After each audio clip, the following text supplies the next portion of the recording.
I'm Sandy Marchbanks. I'm from Gustavus. I would remind everybody that Gustavus is 7 years old today, so it's pretty monumental for us.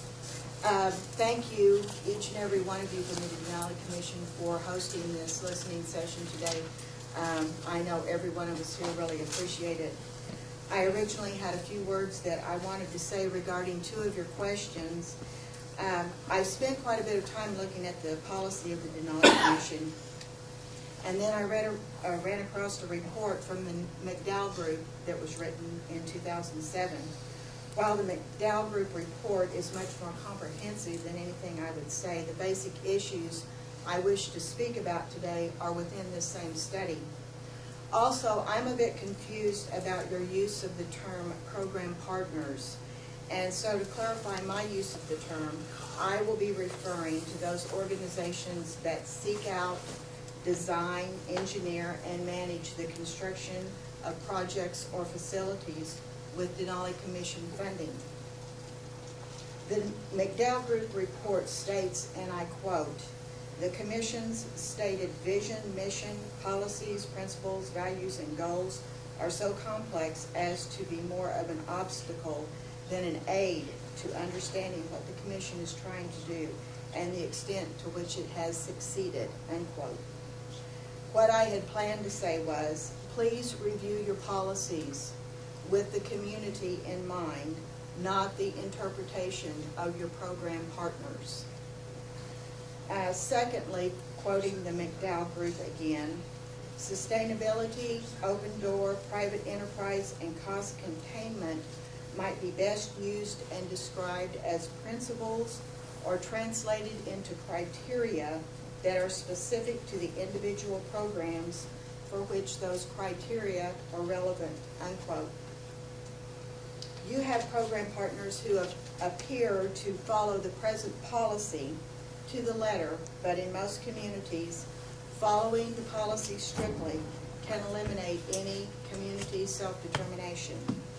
In organized communities, the concerns of the elected body have to be recognized and a compromise must be reached, particularly if the elected body has sought legal counsel to advise them.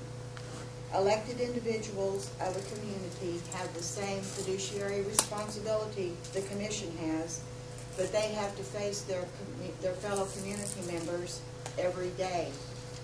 They choose to live with the Denali Commission funded facility that must be managed in a way that may not be the best suited for the community as a whole, because they have been told that if they do not comply with your policies, the project will be moved to another community.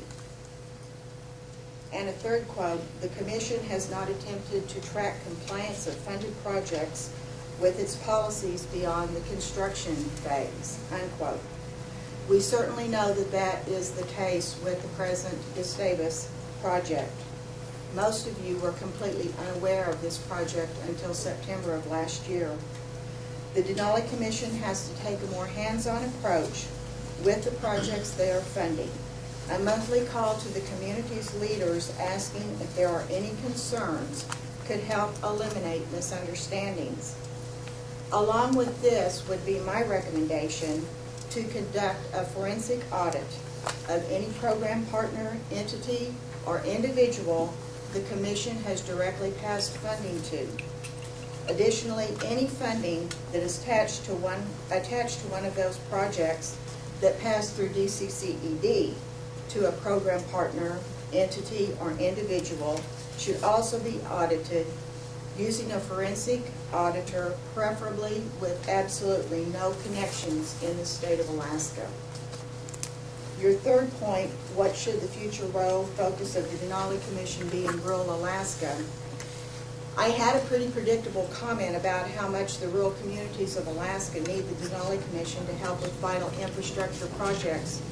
But as I continued to think about your question, I began to wonder if you realize that rural communities depend upon the Denali Commission. The Denali Commission needs to become comfortable in the role of here, as in the buck stops here. Infrastructure development, economic development and training, and workforce development was and is your role. For the next couple of years, though, you need to focus on how you do business. Go back to all the communities where you funded projects and learned what went right and what went wrong.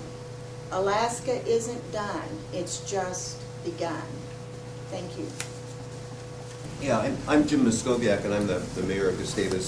Sandy's the former mayor, and she's really the institutional history for the community. But she spoke of our partner in the project here, and our partner was AEA. And in 2002, AEA was working with our local fuel distributor to build a new tank farm. I'm not sure how it was going to happen, but when the city incorporated 7 years ago in 2004, we got involved. We didn't seek a grant, but AEA sought a grant, and I believe the money came from the Denali Commission. The Denali Commission seems to have given them the money and then left AEA to do its own thing there. AEA attempted to bully the community. We were lied to. AEA is no longer on this project, I should add. There was a mutually agreed decision to pull it off. The issue came to a head last summer when we found that one of the tanks, which was under construction, had been filled already. A painting contractor had gone up to this tank to prepare it for painting with a grinder, and he smelled gasoline. And he said, "This isn't right." He notified the city, and well, what went on here? I mean, it was just kind of wild as far as we were concerned. And it was like pulling teeth from AEA to find out what had happened. We notified the Denali Commission. AEA did not want us talking to the Denali Commission. I got threats on my telephone that the city of Gustavus was not communicating with the Denali Commission, with AEA, and the project was in jeopardy. Well, we didn't really need to communicate with anyone. AEA had a contract with the Denali Commission to build this project, and we expected it to do so. But yet I'm getting these threats. I asked AEA, David Lockhart, why we weren't communicating. I said, was there a document that needed to be signed, a release? He said, no, there was no such thing. I said, well, if that's the case, send us a letter saying you're pulling off the project, list your reasons, and explain each one. His response was not going to happen. We got the Denali Commission out here, and they have taken control. But one of the things the real problematic things of kind of this abuse that was going on is AEA set this up. And I know that the Denali Commission's value statement talks about community self-determination. But the way AEA set this up, there was to be a 50-year exclusive contract, renewable for another 50 years. This is a century for the fuel distributor in Gustavus to operate this tank farm. And it was this is built with taxpayer dollars, 2 million of them, and it's going to support, if this actually comes to fruition, it's $2 million of taxpayer money going to support a monopoly for 100 years over fuel distribution in Gustavus. And we think that's unconscionable there. AEA has taken over the Denali Commission has taken over the project here, and they put John Conway on it to get it completed. I understand that some of this stuff is being revised, and we commend you for it, and really hope this works out the best. Thank you.